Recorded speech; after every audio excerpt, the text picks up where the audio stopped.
audio and video. So you should be all set. So you have the power to like unmute people and everything. So I'm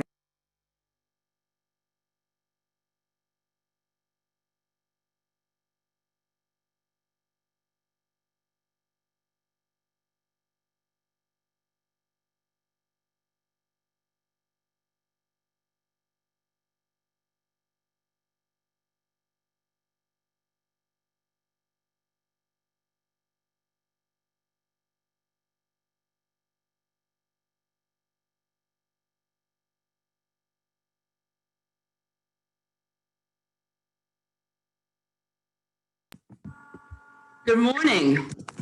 Hey, Dakota. How are you? Good, good. Good. Good to see you. Yeah, I know, right? As good as it is. Ah, to see it from outer space, I see. How are ya? I'm good, good. You? I'm doing well. I attended my first Tony Robbins event last month. I was Oh, talking about you, Dakota. Did you break the board? I did. Yeah, I saw that. I was wondering how that would work virtually. But hopefully when it all gets back together, you can get out there and do one with all the touching and everything. And the firewalk, yes. Very excited to do that. Could you see everybody else or just him? No, you could see everybody. They had like this 360-degree type of screens all around. Wow. Yeah, it was, yeah, whole families were doing it together. Oh, together? Yeah, it was really roommates, 3 and 4, friends. You'd see college students, probably like 7 or 8 in a huge room. Yeah, all type of. It's good. And then when you just do, have to like just blast the music and stuff?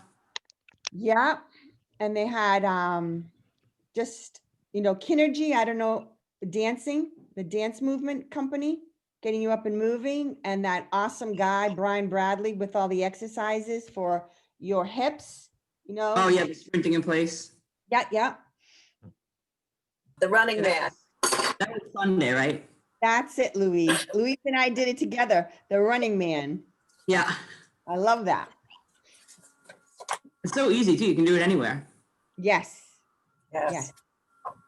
And they have, I couldn't remember everything, and they have YouTube clips on them.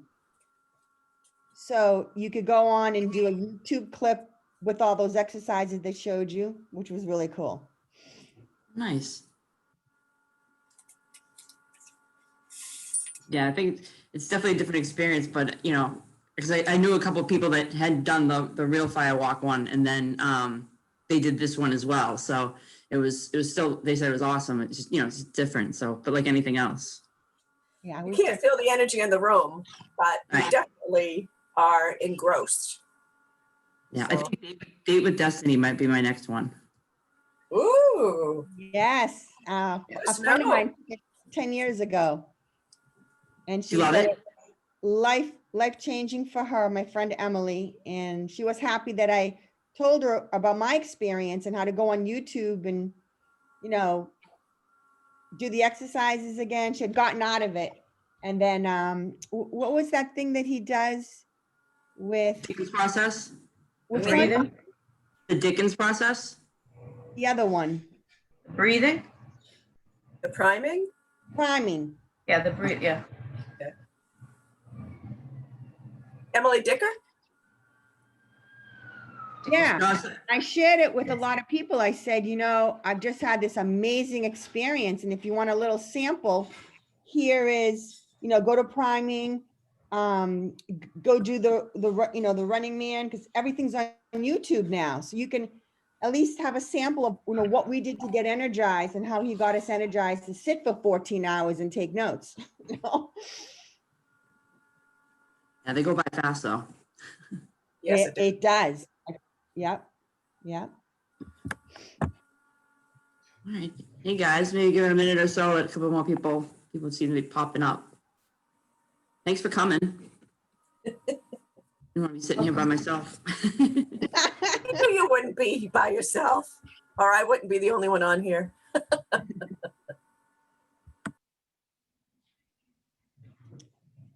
Are you guys all still seeing it wicked busy out there? No, no inventory at all in Brighton. So I live in Brighton. And I have a couple of buyers and they're, I mean, 2 houses. It's just beyond with the inventory. Yeah, I think it would dip below 5,000. Massachusetts. I don't think I've ever seen that.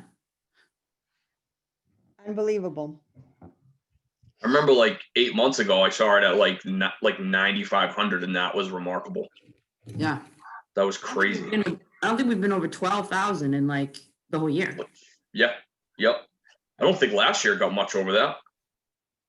Right. All right. Well, as you guys know, I mean, I'm not one for like structure here, but I kind of came up with this idea because I found that all day talking, but I just found myself like just for example, like a week or so ago, in the morning, I just getting the same objections from clients and everything. And I just found like I literally was on a call getting ridiculous objections from my seller at the stage of it and of a deal, and to get her to come over to my side of thinking, it was exhausting. And literally that afternoon, another client at the same point of the deal, I had like the same exact conversation, and he was throwing the same exact objections. And it's like, I just did this, And so, I was doing it with even more, more like passion to sway them onto our side of the thinking. But I just think it's more, and so now with some of these conversations I've had, it's also taught me a couple of like preemptive strike conversations to prevent those conversations from happening. So I figured I just read a couple of them down, go over a few, and maybe if you have some time, just different ways I've been taught to ask questions, especially how it plays with the buyer and seller's mind. Just by changing, you can ask the same exact question, and like Corey, if you ask it one way, you're gonna get an answer, and I know that if I phrase it differently, I'm going to get a different reaction, the unscripted, the subconscious way, so it's kind of tapping into their brain, and they don't even know that you're doing it just by switching a couple of words.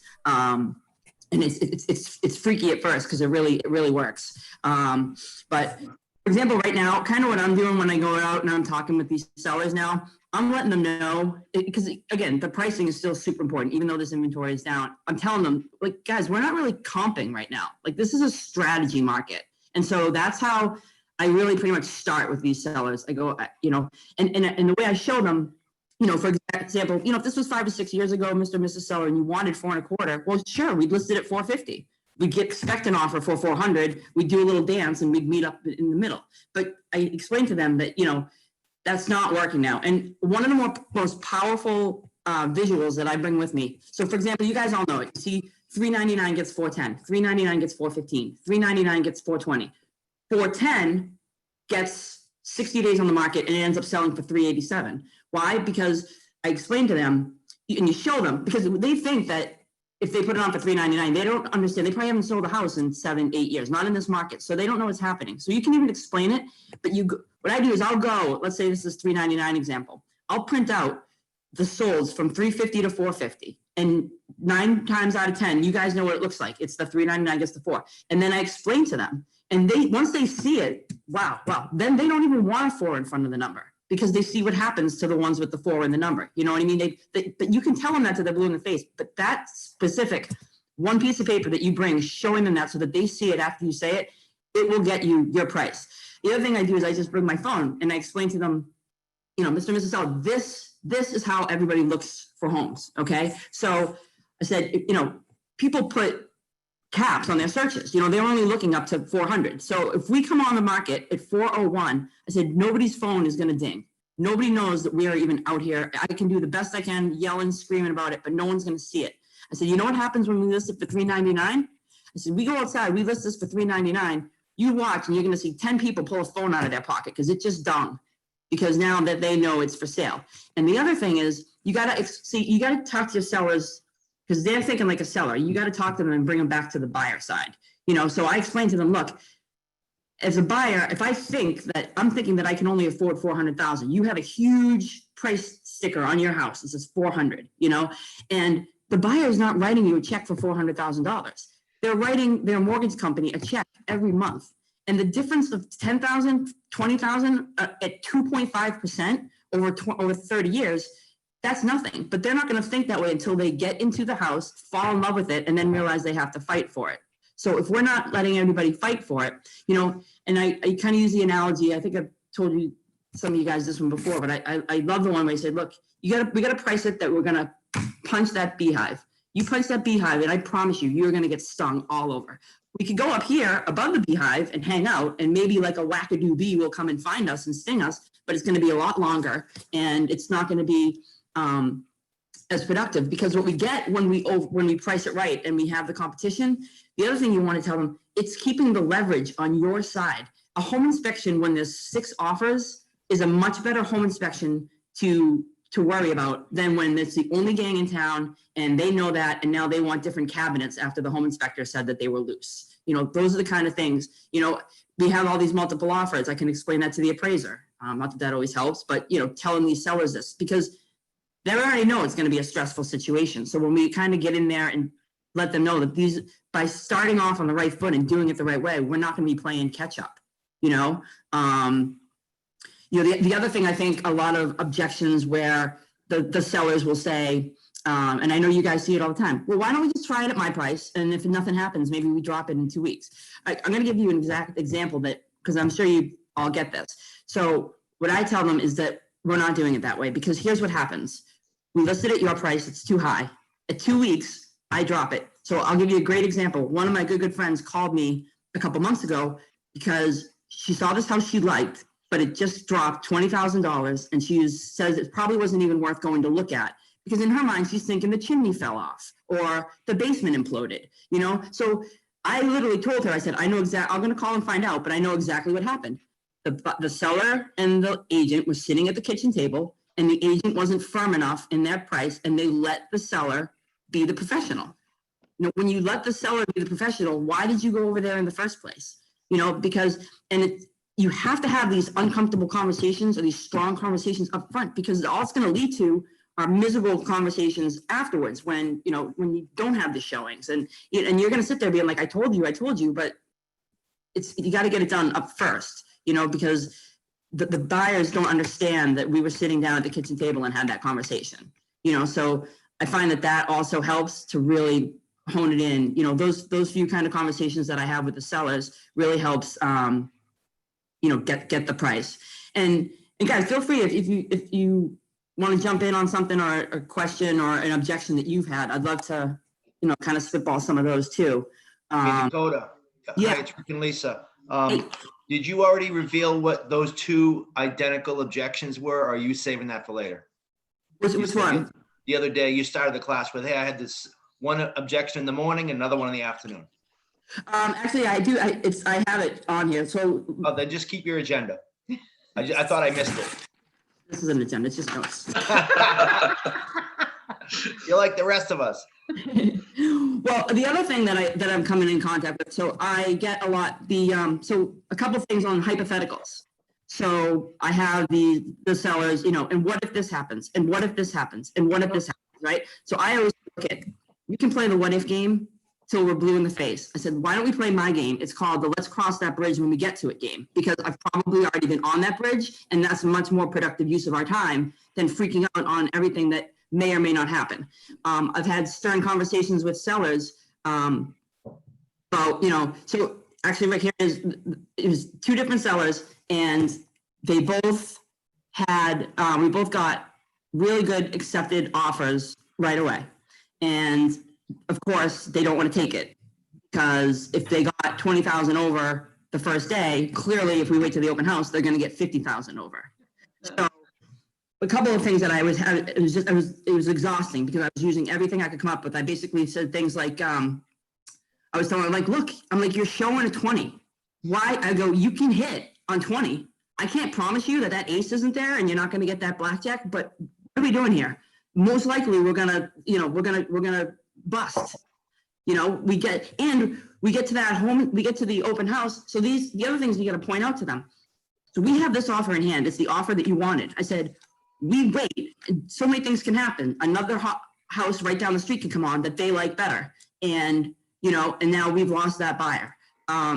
we get to the open house, we don't get an offer. Now that buyer knows that they're the only game in town. So I had one where we were at a bidding war and put in a full price offer and we didn't get it. And about a week later, they came back to me and they said, are you guys still interested? So I rewrote the offer and I wrote it for like $6,000 or $7,000 less, I think. And the agent says to me, oh, there must have been a mistake. The other offer was asking. And I said, exactly. And the other offer was when there was another offer on the table. You didn't take it. So we wrote a new offer. So I really, that's, that exact situation to these sellers to let them know, like, that's the kind of thing that can happen. And also what we're seeing in this market is people will lie, cheat, steal, do whatever they got to do to get out of work and come see a house if it's something that they want because there's nothing on the market.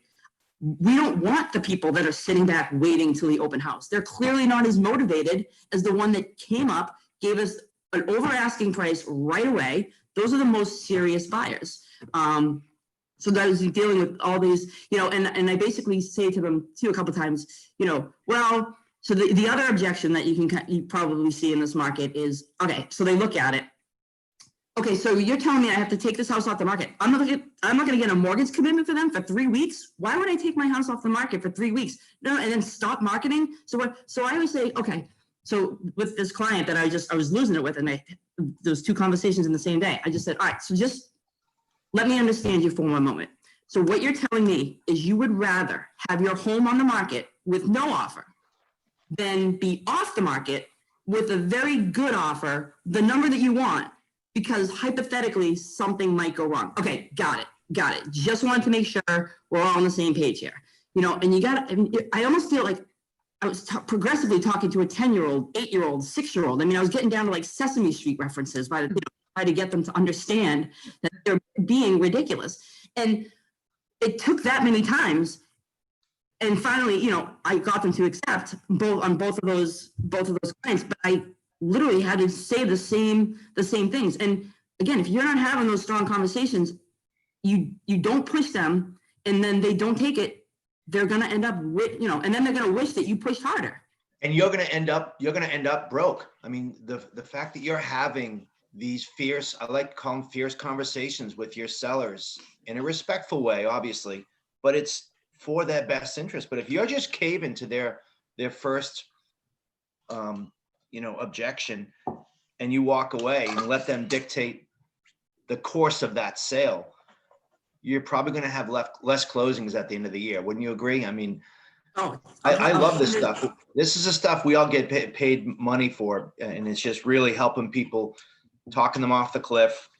And if your client is a gambler, that blackjack analogy is going to work great. I wrote that down. So you're showing a 20 and you're saying you want to gamble for a blackjack. Yeah, you want 21. And like I said, I can't promise you that you won't, because then you just got to save a little thing, because then God forbid the 1 in a million times the one does come, then they're going to be like, I told you so. But I'm going to say no, because I told you there might be an ace, but the odds are, the other one I tell them a lot is, look, guys, I've looked everywhere, Amazon, I don't have the crystal ball, but I tell you, I have so much hindsight 2020 that you just got to trust me on this. Let them know, like, this is what I see over and over and over. This is why you've hired us. I'm selling houses every single day. Are you? No. You're going and being a dentist. I'm not here to try to pull your tooth out. I wouldn't touch your tooth. So just trust me. It's been working. It works very well. It's like, and I just say it, it's like a football playbook. It really, really is. Every time we do it. And so with all those, so I've been having to deal with all these kind of conversations. So now what I've found is preemptively strike. Okay. So I go in, and part of my listing presentation is, and this is what we're going to do, because you're letting me price it right and put it where we know. I said, because the other thing is, you're telling me you're going to have showings right away. A showing comes in right away and they're like, oh my God, I didn't make the bed or the dishes. I'm like, what part of right away? Like, post it, and the showings are going to start. Your phone is going to blow up. So, and this is how it's going to work. And we're going to do it, we're going to be on market. We're probably going to have 2 days worth of nonstop showings. Offers are going to start to come in. We'll do a deadline. I don't want to do a deadline until we have the offers. I'm not that agent. I don't do that. And so we'll do it, and then bam, and then we'll cut it off. And we won't even need the open house. Save that. The way I tell them that is because we want to save that. And that way, God forbid anything happens with this offer, we get a second kick of the can. One thing I always explain to them is, I tell them, look, there's been many times I've had to sell the same house twice, sometimes even 3 times. I said, so, because a lot of you probably get the pushback. Okay, well, fine, take the offer, but I want you to keep showing it for backup, or I want you to have the open house anyway. I said, no, that's not a thing. So, and as long as you guys know, like, I've studied the brain, so take this. This is true, and this is what you can take to yourselves and explain to them. So, what happens is, when you go into a house and you know that it's under agreement, okay, but you're looking at it for backup. So your brain wants to protect your heart. Your heart knows that it's not getting the house. So subconsciously, these buyers' brains are nitpicking every little thing about this house. You don't even know they're doing it, but that's what the brain does. It nitpicks it because it doesn't want you to have the broken heart. So then when I call the agent a week later and I say, is your client still interested? No, they don't even know why. Or we can do it my way where, okay, offer done, shut the door, sorry, and, maybe we let a couple, cancel a couple showing requests. So now I have a list of some people who still might be interested. Bam, they don't get in. Now something happens and the deal falls apart. Well, guess what? I call up the agent, get the buyer. The buyer is pretty much writing the offer on the way to the house because they think it is a sign from above. It's meant to be. And oh my God, they're not going to miss out on this opportunity twice. So that's the way we do it this way. And that's why I'm able to sometimes sell the house again without even having to go back on the market. But if you exhaust, so that's why I have my plan B. I said, but if you want me to exhaust our plan A, B, C, and D in one move, I said, you're taking bullets out of my gun, like you got to let me do it this way because that's what happens. Hopefully it won't fall apart, but you gotta help me out with that. Hey, Dakota, I have a question for you. And I'm sure everyone on this call is getting this objection now. And I'm just curious to see how you might be handling the old, I'm going to wait till spring thing. Yes. I've probably had, I would say, a dozen people in the past 2 weeks say that. I've closed 2 and we have, I think 3 more under agreement of people that wanted to wait to the spring. It started by they wanted to do the spring. So I explained to them. So when I get that objection, I said, why would you want to do that? I said, we're at absolutely the most lowest inventory right now. I said, so it works, especially if somebody's selling versus buying, or selling and buying. I said, right now you have the ability, if we were to list it today, the biggest enemy right now is time because we don't know what's going to happen. Right now, I'm telling you what's happening. The bidding wars, it's crazy. There's no inventory. I said, right now, you go on the market, you sell your house, you're capitalizing on the most equity that you've had. I mean, this is the tippiest of the tops. It could go up, but we're up there. We're really, really high. So right now, you have the opportunity to sell really, really high. And then when you lock in your money on the next house, it's at the all-time lowest rate. So you're literally selling and maximizing your profit, and you're buying with the cheapest money, which means you're going to be paying yourself more every month. Less is going to interest, more is going to your principal, and you're building equity even faster on your new property. And if it's a buyer, Rick, that comes up and they're like, oh, the prices are so high, I want to wait. Okay, so we're looking for $450,000 houses right now, and you're not finding anything you like, but you're telling me you want to wait when the rates go up to like 6, and now you're going to be shopping around in the 400 price range because you're not writing a check for $450,000. You're writing a monthly mortgage payment. Your monthly mortgage payment is only going to increase as the rates go up. So if you think these $450,000 houses are dumps, then I can't even imagine what I'm going to be showing you in the 400 range, what you're going to be saying about that. So I mean, literally, you just gotta, they think they know everything. They have a cousin who sold a house in 1974 in Topeka, Kansas. They know more than you. And so you just have to push back. Another tough conversation I have. So with buyers, what I find, and again, this is all because I didn't have these conversations and I've had too many of the results that suck, so I know what the alternative is going to be without these conversations, and I don't like it. It doesn't feel good. It feels gross. To this day, I mean, I feel bad 10, 12 years ago. There are a lot of people that didn't get their dream house because I didn't do my job properly. It's our job to get them the house. And so, especially in this market, I know a lot of you guys dealing with buyers. So to get the bid win, one. So buyers think, okay, something's on the market for 400,000. It's going over. You tell them final and best, right? So he's telling final invest, all right, we'll do 410, but we don't want to go over 410. Ring, ring, sorry, you didn't get the offer. Oh, tell him we'll do 4.25. Tell him we'll do 4.25. Okay, no, I don't know what part of final invest you didn't understand, but you clearly didn't know those words very well. So I literally, when I work with my buyers, I go, all right, this is what we're doing. You know, when they say, you know, hey, Corey, what do you think we should offer? I say, this is what we're going to do. I'm going to write this offer, and we're going to assume that we are losing it by $1,000. That's it. I'm going to call you up, and I'm going to tell you that, sorry, Love that. I feel bad, but you lost it by $1,000. At 420, are you sick to your stomach? Yeah. Okay. So let's write the offer for 435. 435. If I called you and they said that said you lost it by 1,000, would you be? Yeah, we really don't. 435 is our max. Okay, great. So let's do this. Let's write it for 436. Let's make it a crooked number. We don't want to have a round number. Great. Next thing you know, bam, we just wrote a 436 offer instead of 420. And now the second place offer might have been 430. And another thing, guys, that's been working, because again, so much of everything I do, it's optics, it's minds. Okay, real estate is like the last thing we do. It's messing with people's minds, and to get what we want is what we're doing. And so the way we've gotten a lot of our offers accepted, and you guys have been on both sides.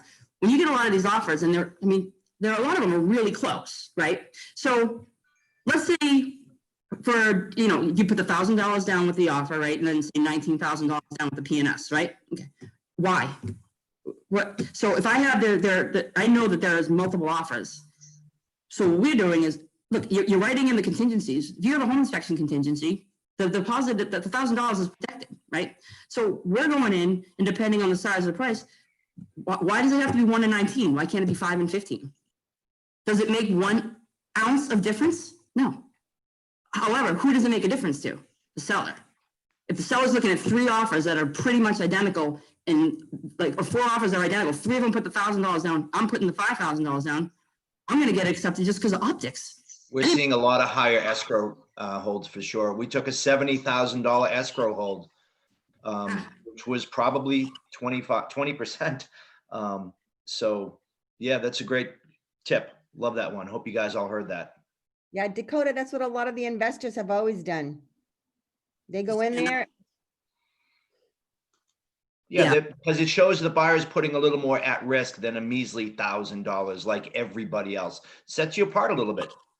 And all this dialogue you're talking about is brilliant, because this is not lead gen dialogue. This is client cultivation dialogue, right? And, you know, getting the deals made. Well, it's just, it's a very different market, like literally, like it changes like every week. You know, my strategy is like, again, back in the day, I used to do the no showings until the open house like a couple years ago, like everybody, right? And then what happened was I took a step back, and I see a lot of people with cold feet. I have deals that wouldn't even get to the home inspection. And you got to stop and think, why? Okay, because they got so chaotic that they'd get home, they'd write the offer on a knee action, and they couldn't even remember if it was carpet or hardwood because they couldn't see the floor because it was just feet everywhere, you know? So that's when I just stopped and was like, so now when I see it, I think it's ridiculous, because now the best thing to do is list it on a Monday or Tuesday and get the bidding war. And again, keep that open house as a plan B or plan C, God forbid something happens, you know? I mean, a lot of this now, it's really just these conversations I'm having, like I said, it's just kind of stuff to just get the buyer and the seller to understand, you know, and the importance of having them, because if you don't have the conversations up front. So for example, another conversation that I find myself having a lot with the buyers, and you can't do it, if you wait till the appraisal and the appraisal comes in low, and then you're trying to convince them that it's still okay to buy the house, you sound like a salesperson just trying to get the deal done and be done with them, okay? You have the conversation with them when you're writing an offer that's like 30,000 over asking. Let's say they're 20% down. I mean, obviously FHA, VA, you can't, it doesn't matter, a low down payment. But if they have a big down payment, have the conversation with them. Say, listen, there's a chance that this might not appraise, and there's different ways to handle it. You know, we could maybe make the difference. You know, you think this house is worth 465, okay? You love this house, right? You want this house. If this guy who got beat up in elementary school and got wedgies came and had a bad day, and he comes and he says it's worth 450, do you still want this house? Absolutely, absolutely we do. Okay, there'll be different ways, you know, you might have to restructure your loan a little bit, and they're all still excited about it, and they're all great, and they're all good. And then when that happens and the appraisal comes in low, you deal with it and you move on.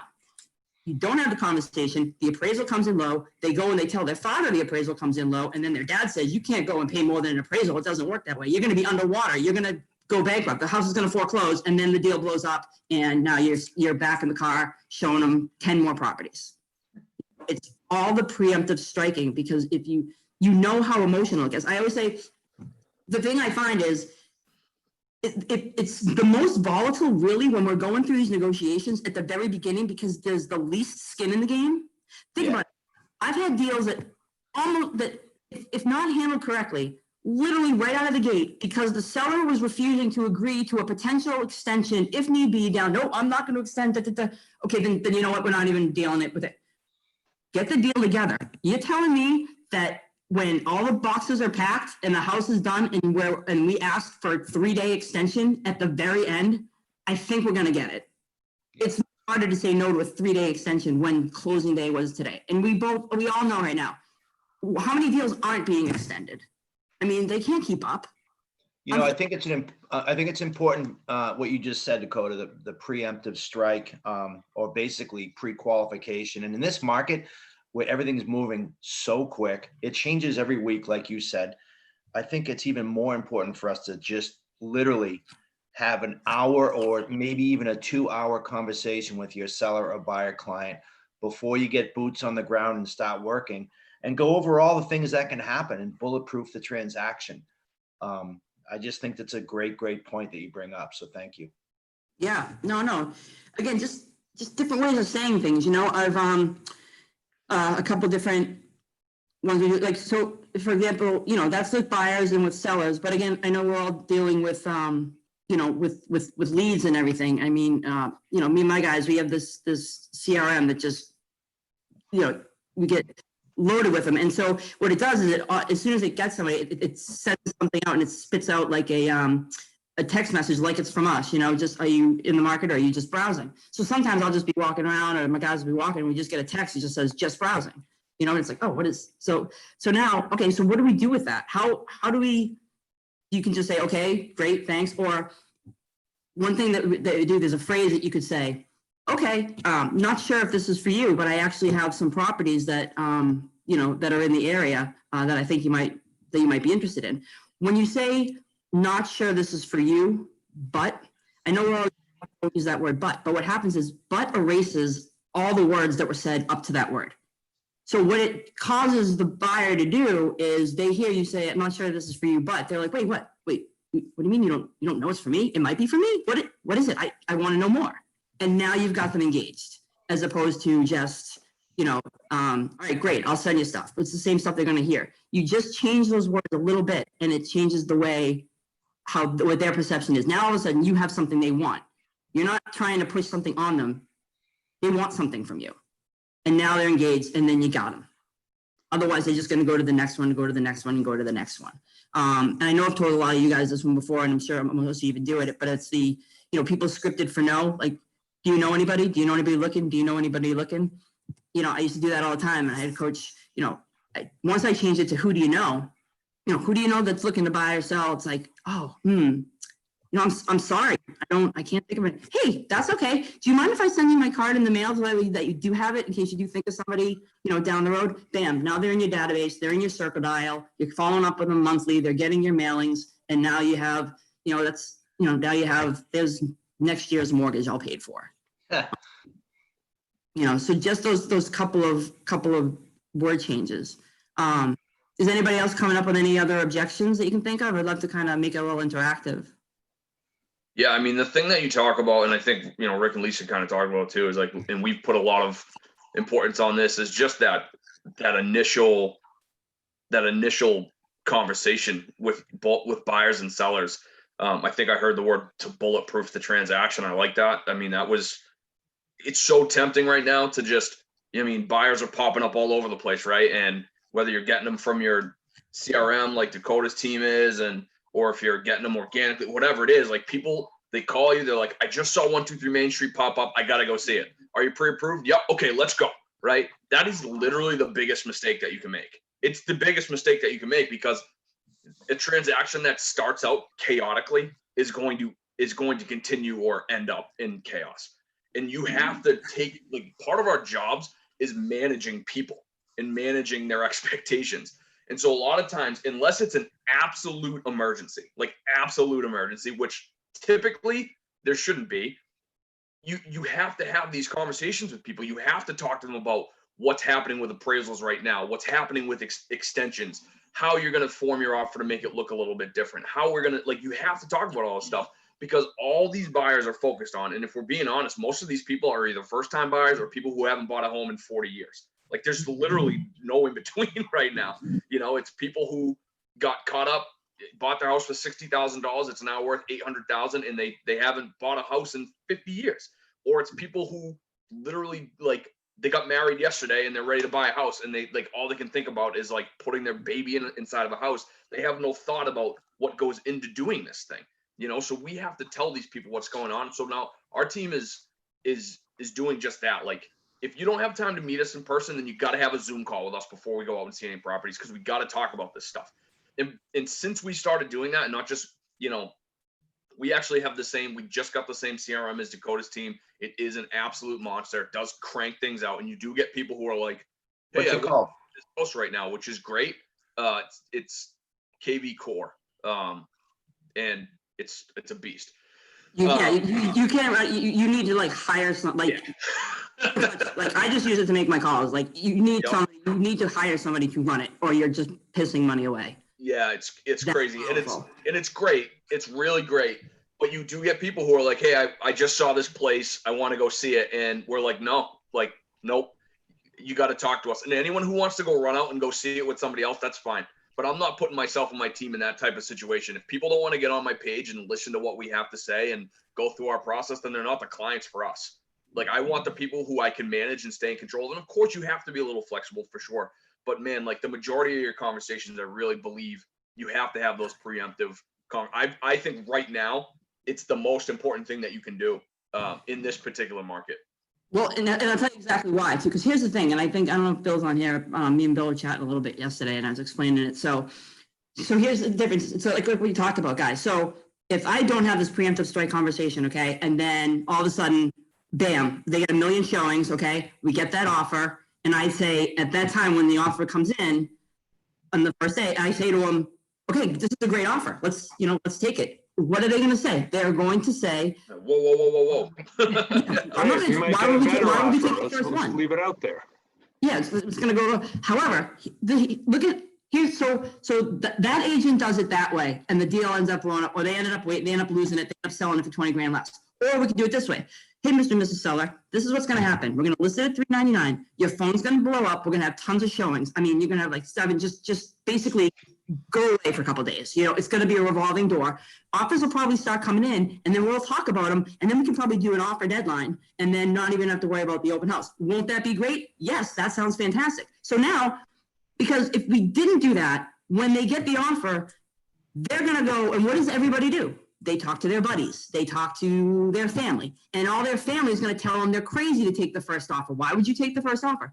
Now, agent, the people that I told them exactly what was going to happen, then they go and they talk to their family, and their family says, well, why would you take the very first offer? Well, Dakota told us exactly what was going to happen, and exactly what she said happened.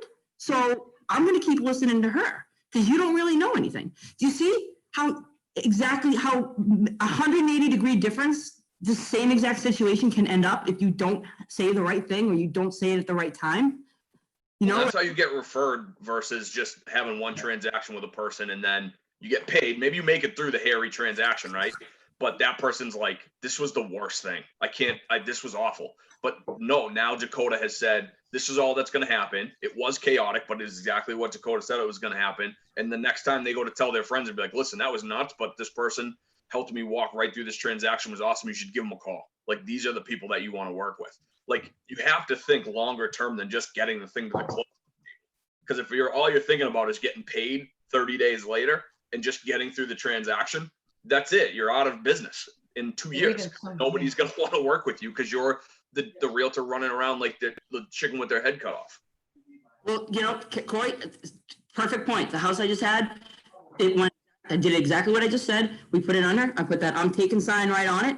And last night I just went and listed the one right across the street. And the people, they wanted to FISBO it. And when I went over there, I was called over there because of what, how fast that one went and how it went, had the conversation with her. And then she, before I left there, she said, all right, I just need to talk to a Redfin agent. And I was like, oh, it's like, again, and I said, I understand you want to save money, but again, you saw what happened across the street. It's all strategy. I said, tell me what you know about discount brokerages.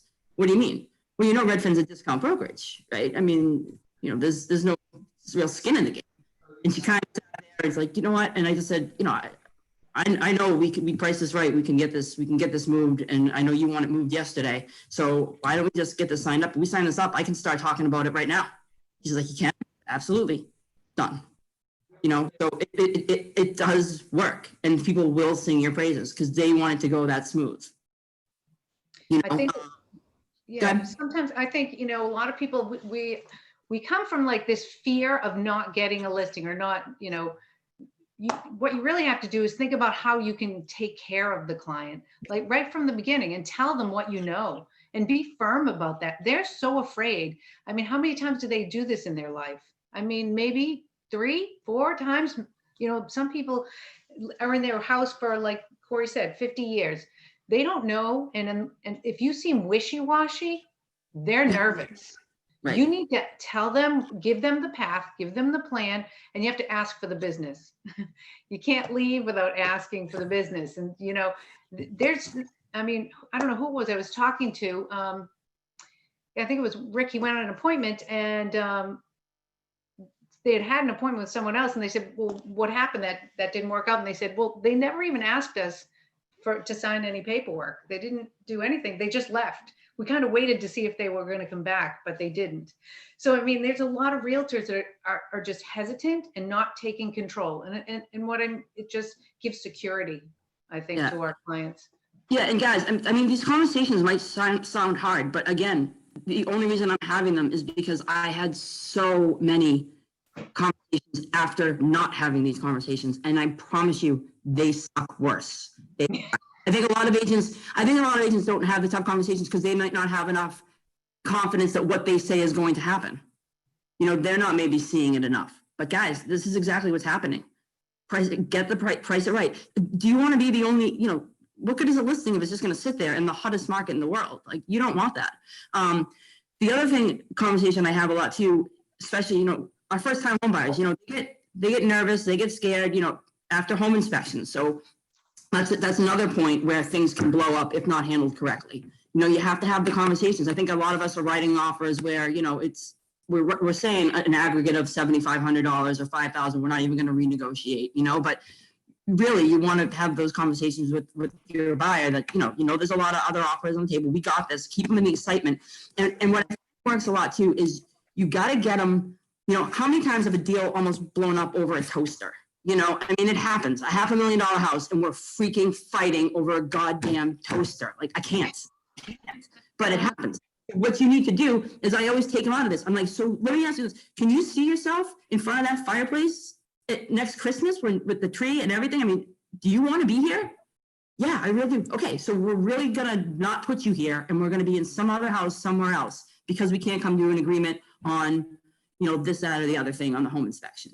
And those are other conversations. Tom, I think I see it over there. It's like, me and my guys, like, we'll role play all that stuff, and we'll just kind of go over it and practice because some of these, there are uncomfortable conversations to have, but, you have to go, again, with renegotiations. I just had a negotiation.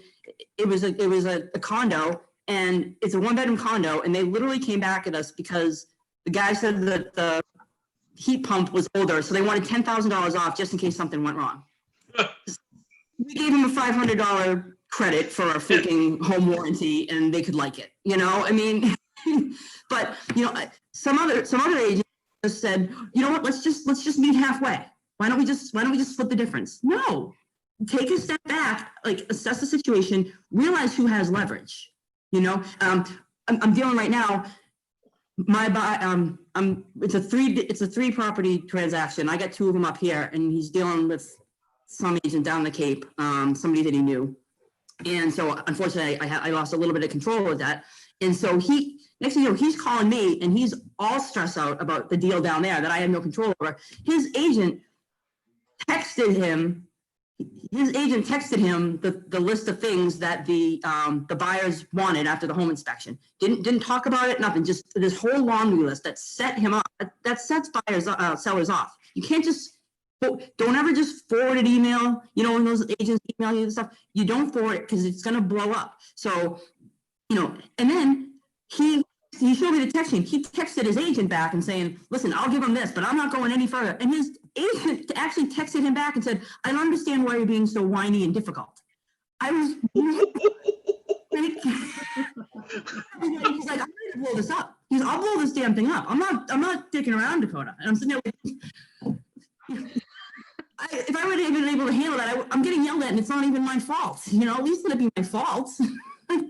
But, you know, I was able to talk him off the ledge and, you know, everything's moving forward. But, you know, simple things that you don't think of, that's what I talk about too. Texting is not always the best because your seller's having a bad day, your seller's in a bad mood, and you text them something. You could take a sentence on paper or on text and it can be taken so many different ways. You know, if I do have to text, a lot of times there's definitely some sort of face emoticon on there just to make sure that they didn't miss that it was a joke or ha ha ha. But so much more important because you just can't get the tone on text. I know it's easier sometimes, and even if they like text most of the stuff, if it comes to something like any kind of renegotiations or extensions or like critical things in the process where you know a buyer or seller is gonna be like, you know what, I just can't, because they get so freaking stressed, you know, I don't give a damn, I'll just stay here forever. Like, how many times do we hear that? And they don't mean it. And how many of us, we get the apology phone call the next day, don't we? You know, the more you let them go. I spend more time, ask my mom, I'll just leave the phone there on speakerphone and I'll just be doing the, yep, I understand. What they're saying, they're just yelling. And the longer you let them go, the bigger their apology is when they realize what a fool they've been. And then, I'm not mad at you, I'm mad at the situation. I know we've all had that one. You know, don't fight back with them because we're all on the same goal. We're all aiming to get to the same place. They're just, you know, their roller coaster just a little bit more because, like Lisa said, I mean, they haven't done it in 7 to 10 years and it's a different market then. I mean, this is just such everybody's emotions on it. It's a crazy market. It's a crazy time. We're taking pretty much the most stressful situations and we're rolling them all up in a ball and we're running with it, you know? So I do believe, Dakota, the phone call is huge. I mean, you can't be having a texting relationship with your clients. You have to pick up the phone, and especially when it's the most uncomfortable, because by the time you're off that phone, you're like, if you send a text, you still have it in your head thinking, I wonder how they took that. I wonder if they understood what I really meant. Oh, I probably should have said it this way. And you're wasting so much energy and effort in your brain. And when you could have just made that phone call, ease their mind and move on. Yeah, Corey, you was gonna say something? Yeah, I was gonna say, like, obviously your team is just crushing life right now, which is awesome to see. They're working their asses off. Yeah, it's great. I love seeing it. Question for you is, do you believe in the slow down to go fast type model? Slow down to go fast? Yeah. No, I don't. I'm just go. So what I mean by the slow down to go fast thing is like taking the time up front. SLOW? Is that how it's like spelled? Slow down to speed up kind of thing. Like taking the time to do things the right way so that you can crush. Like so that you can just, you know, you're gonna do 20 deals and 18 of them are gonna go smooth as silk, and 2 of them you're gonna have to fight on. You know what I'm saying? Like, do you subscribe to that at all, or do you feel like just push through and fight through the waves and just see what happens? We're just a feisty group of hustlers, I think. I don't know. What do you think? I would say that Dakota definitely drives it into us that like we have to have the upfront conversations. Like, don't just go out there willy-nilly and just be like, oh, well, we're gonna wing it. But she's also the type of person who's like, go out there, and I'm going to use your quote, Dakota, go out there and put a bunch of balls up in the air. Because if you keep throwing balls up in the air and just facilitating those, a couple are going to always fall, but if you're adding more, you're never going to feel it. So make sure you're having the preemptive strike conversation. Make sure you're educating your clients, because if you're not, then you're doing yourself a disjustice, but don't slow down with it. Just keep taking people, educate them, take the time real quick, but don't make it so much that you like almost pull back in like a slingshot way, because then you just miss everything. Because you're too focused on one person. Yeah, I mean, and the reason we can do that again, I mean, again, I know some of you like single agents and things like that, maybe don't have, I mean, we've put resources in place where literally the balls go up. And I mean, we got my mom, and then we got Danny, and, taking care of. So once we are with our clients, that's why Corey, I guess what I can say is we've taken care of so much of the back stuff. Like once literally our offer is signed on either side, buyer or seller, we're done. And the process goes on completely smooth. People are introduced. There's communication nonstop. So if you don't have that other person in the background, you do want to keep communicating. And again, no news is horrible news to buyers, FYI. No news, like the deal is dead and you didn't even tell them. So no news has to be, hey, just call, let you know, still wait, left a message, still waiting to hear back, because I don't want them to get me first. It's a game of tag, and I always want to win, so, but I think that's why we're so focused on, because it's so critical to have these conversations correctly when we're going on the listing, when we're bringing the buyer out. So if we can focus just on that, that's the skill set that's going to get to the finish line, because like I said, I just think too many deals are blown up over just the initial negotiation, over a home inspection negotiation, over an unfortunate appraisal, when there's so many solutions. Like, just never say die, and the other thing too, guys, don't play possum. These conversations that maybe they're uncomfortable, don't be that agent that all of a sudden, because you don't want to have the hard conversation with the other agent or the seller, don't play possum, because it makes it worse. Just get out front and have these conversations. And again, the more, coming with the confidence, they're going to sense that. Remember, you're there because you're the professional. And I think, Lisa, like you just said before, with the scare, people are so afraid of losing a listing. Guys, okay, so I get it. You come out, maybe there's a listing you didn't get, okay? So I think what happens is we switch into scarcity mindset, and it's like, oh my God, there's barely any houses in the market, and I had a chance, and I didn't get that one. No, how about this? I come out of a listing appointment I didn't get. I look around, I can see 100 houses that don't have a for sale sign in it. I'll go to one of those. There's plenty of houses without for sale signs. So you're going to sit and you're going to wallow, and again, that goes back to the energy. And these conversations, if you're getting so caught up, and Kat, I know we've had this conversation a million times, we're so caught up. Worry about, if there's an issue at hand, worry about it when you have to worry about it. Other than that, great example. First thing, 8:30 in the morning, a couple months ago, I got a call, literally 3 deals could blow up if we didn't get the answer that we need by the end of the day. Okay, that sucks, but I just have to wait until we're gonna get the answer at like 4:15. It's 8:30 in the morning. The old me would have just pouted and been sick to my stomach and like been in the fetal position in the corner of a room, and I wouldn't even touch the phone. I would have probably cried a little bit, and it would have been absolutely nothing. That day, I hung up the phone at 8:30. I went ahead, I think I ended up the day, 2 appointments, tons of calls. Who knows, there might have been the $10,000, $20,000 worth of conversations in that day that I wouldn't have had. I just pouted and sulked about what might or might not happen. And at 4:15, whatever, we got the call, and it was fine. We got what we needed, and all 3 deals stayed together. You need your focus to always, people can sense that if you're in there and you're worried about something else or you're down, you gotta be strong with the conversations. You gotta be confident with it, because again, don't forget, every time you leave them, they're calling their buddy Steve in accounting, and he's gonna tell them what he did when he sold his house 13 years ago. It happens every time. And that was another conversation I actually had with, I was selling a condo, and I told her, just so you know, once you tell people that you're selling, they're all gonna know more than me. I will now become the dumbest in the room, and blah, blah. And no lie, the very next day, we were talking, and she forgot about this conversation, but she said to me, she said, yeah, I was passing my neighbor, and we were talking about the unit. I told him what we were pricing at, and he thinks it sounds like it's maybe kind of low. And I didn't have to say a word. I looked at her, and I just kind of cocked my head, and then she goes, You said that yesterday, didn't you? That's exactly what I said was going to happen. So not a bad conversation to have. Yeah. We already know they're going to do it anyway.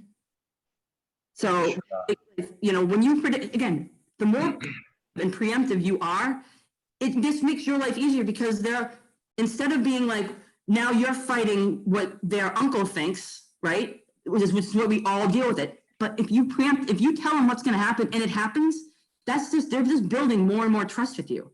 They're going to listen to, well, she's 3 for 3, and then something happens and, oh man, they want an extension. What do you think? Do you think we should do it? Yeah, I think we should definitely extend it. Okay, well, you've been right so far, and I'm going to do it. I'm sure you guys get these with the extensions. So, but if we extend, they're definitely, because I don't want to sit around and drag it on, and because then they usually need a day extension and a day extension. Maybe we should go back on the market. Oh, and start over? You want to start this whole party all over from day one with the appraisals and the home inspections? So, you're building trust from literally your very first conversation with them. Yes, Dakota. Yeah. When I was bringing my nephew and niece around, I had that exact conversation with them that everyone is smarter than me. That's why you hired them and not me. And so after we seen a few houses, I actually called my sister. And I'm like, oh yeah, I told them you're a way better realtor than me. That's why I'm showing them houses and you're not. My sister never said another word about real estate again. She goes, you're right, Tom. I'm sorry, I'll butt out. And it worked. It was funny.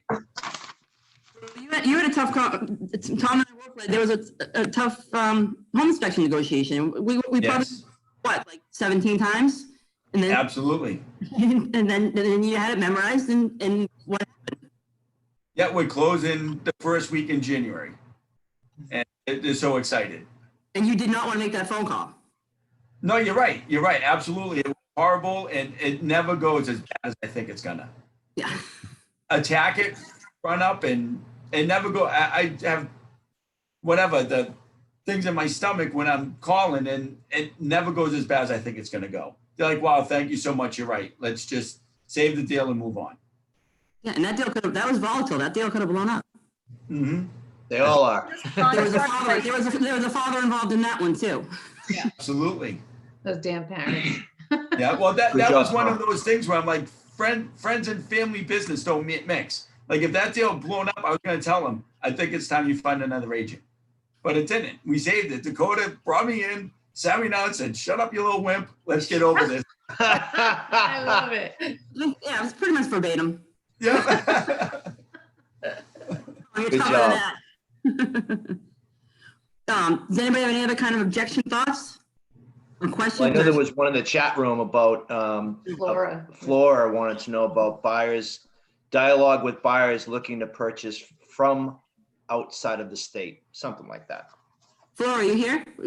What do you? Put your camera on, Flora. Everybody should have their camera on. Drives me crazy. Yeah, no What are questions. you all doing? Hey, the neighbor was cutting the tree. I was outside, watching them, making sure the tree doesn't fall on my property. Yeah. So Turn your camera on. just I have a question on if you have any advice for agents who work with buyers who live in another state and the buyers want to make offers without seeing the property. I haven't had that. I will say I have been a listing agent in multiple offer situations, and one of the offers was sight unseen just from basically like a walking them around on the video tour, and I just, they're just so, and they wanted a home inspection, and just sight unseen with home inspections, I'm not gonna lie, make me nervous on the list side because, in this particular house had like gas tanks off in the distance and stuff. So, I mean, so many people, how many times you take buyers to a house and you don't even have to go in, so they might love the house, but if they don't like the neighborhood, there's just so many risks. And if they have that home inspection clause in there, they can walk in and they can get the heck out of there and I'm toast. So I think it might just be a harder sell if there's a multiple offer situation, just because again, there's nothing really the same, but I mean, I get what you say, that there are situations. I would suggest, if you're going to be a sight unseen, you really got to beef up your offer and really make it as strong as possible, as minimum contingencies as you can. That helps. Well, and talk about setting expectations. I think just telling them, like, because you haven't seen it yet, like, this is what you're looking at. You know, if there's a multiple offer situation and it, like, they may not consider you because of this, because you haven't seen the neighborhood, because you haven't, you know, because you're trying to have a home inspection. Like, I just think telling them, like, this is probably what it looks like. And unless you're willing to waive all those things or take those risks, you know, you may not be the strongest offer in the pile, even if you blow them away.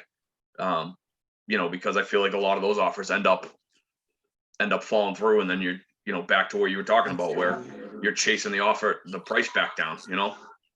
Yeah, I mean, it's a seller's market. I mean, Lisa, like I was, you know, talking with your son and stuff, like the other thing I always tell my buyers, you know, I know nobody wants to pay more than they have to, but guys, this is not a coupon market. Like, I'm sorry. And don't even get me started. You guys know how I feel about the escalation clauses. It's just put the game, you know.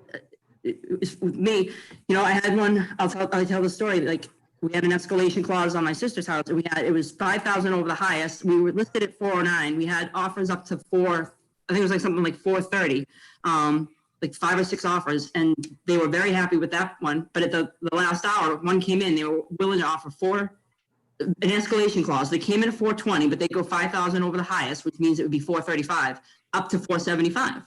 So I called her and I'm like, look, we're not doing an escalation clause. Like, you know, these guys put skin in the game. You know, you need to put skin in the game. And she got so pissed at me and she hung up on me and she called me back 5 minutes later and she said, they'll do the 475. So we would have left $40,000 on the table by taking an escalation clause. So that's, you know, but again, having these conversations with the sellers saying, look, I'm going to tell her she can't do that and we might lose her. Are you fine?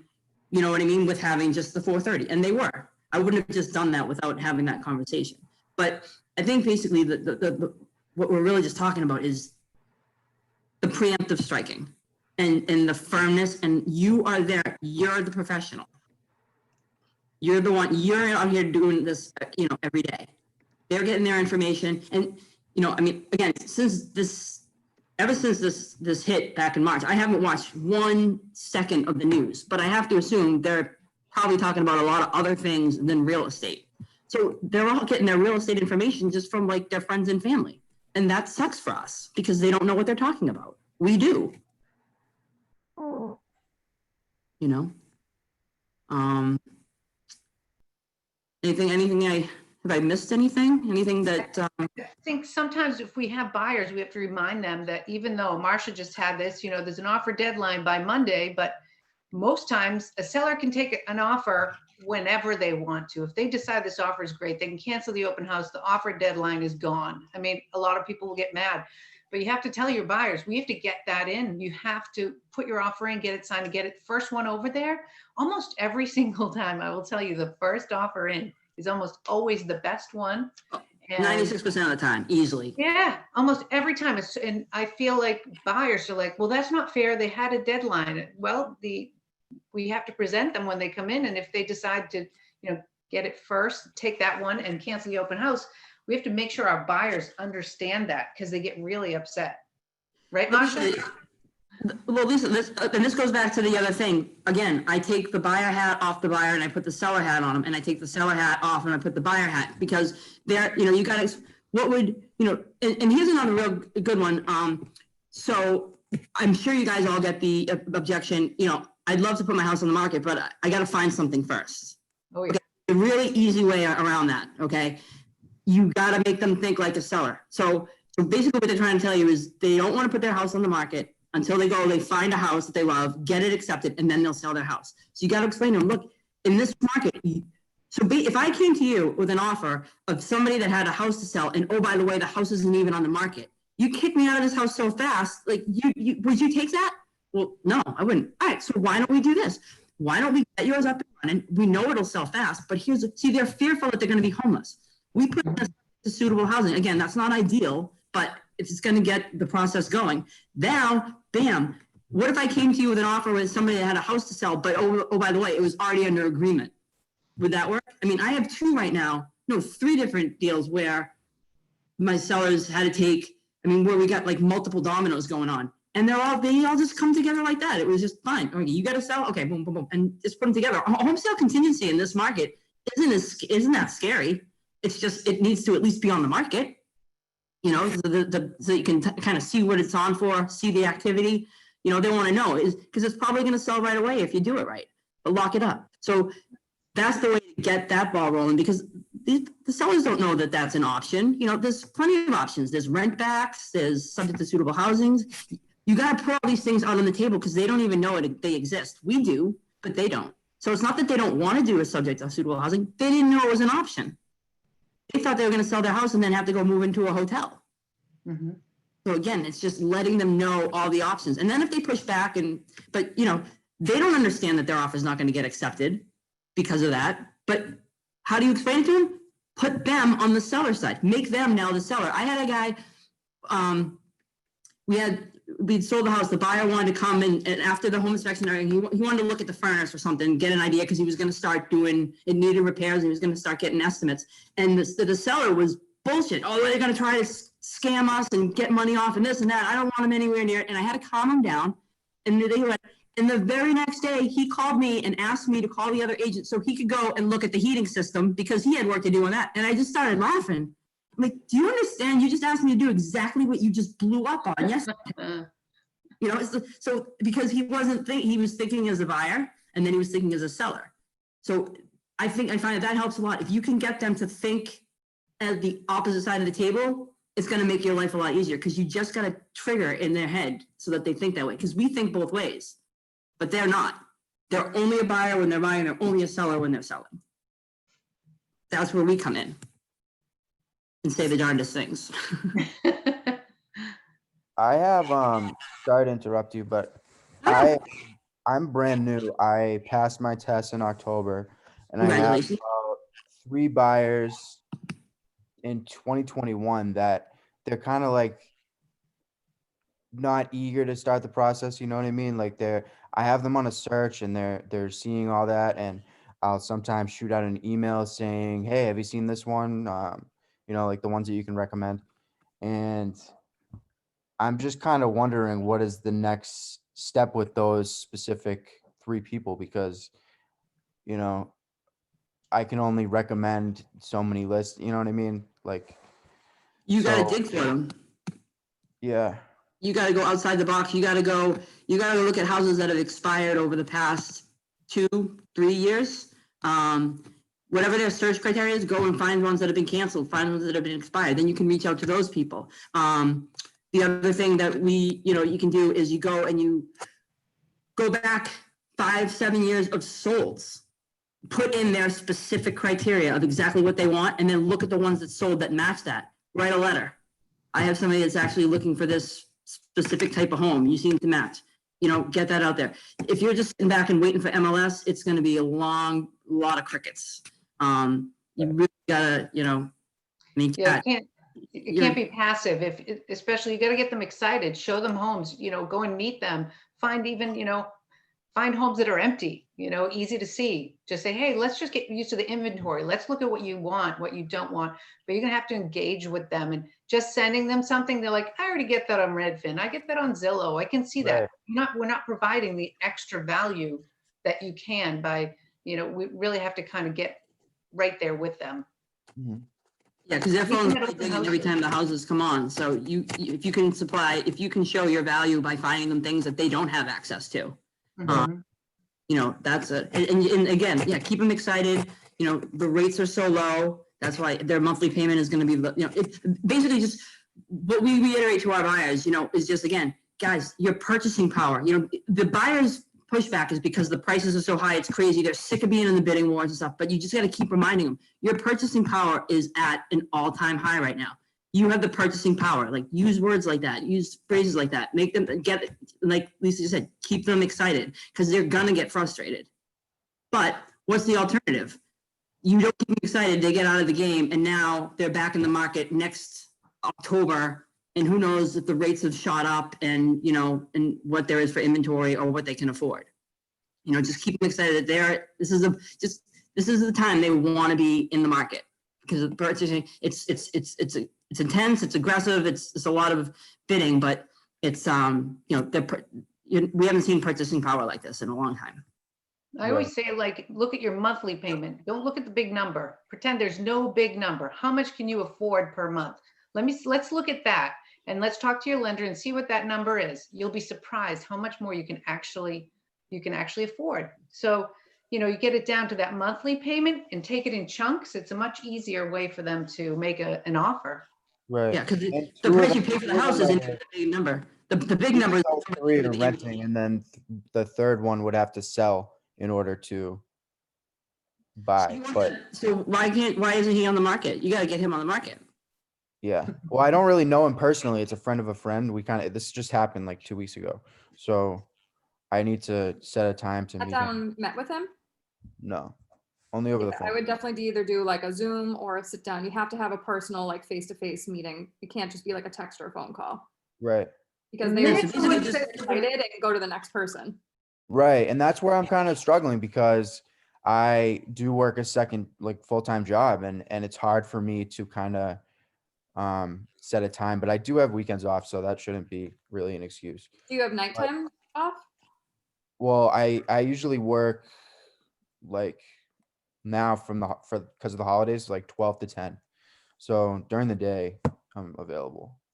Gotcha. Yeah, just as I say, you just want to come. Is there a time that works for you that I could come and just take a look at your house, get an idea of the value for it, so that we can get you on the market for top dollar, and then you get your foot in the door. Just pick 2 times that work for you, and just give them those 2 options. Would Tuesday at 4 work or Saturday at noon better? Bam. Okay. Put it on your terms. Thank you. Talk to Dakota. I think she could do that, give you a little pep talk. I know, I need one. Well, the other thing is a lot of people are home now. So like working from home is so easy. Like all you do is you literally shut off your camera and you go on and do something else and the other thing plays in the other room and they get to, finish on with their business. So I'm being able to meet with my clients a lot more in the middle of the day, which, a year ago wasn't an option. It was either, Right. Between 6 and 7 after they get home and have dinner with the kids, or, on the weekend before they're running around with soccer. But now no one can even do that. So there's just so much more opportunity to get to sit down with them because people aren't doing anything anymore. Right. I think it would be very helpful to get on in the mornings with Lisa and do some script practice, and that would probably help you out tremendously. Thank you, Tom. Yeah, I'll definitely check that out.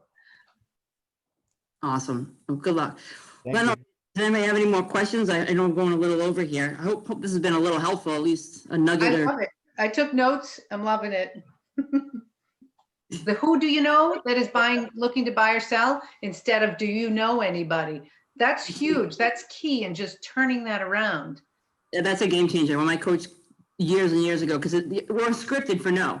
Do you? No. But again, you watch, you change those words, people will literally apologize to you. And then bam, sure, you want to send me a card? Sure, I feel bad, I couldn't help you. And you make enough of these calls and literally, who do you know? Well, it's funny that you should call today.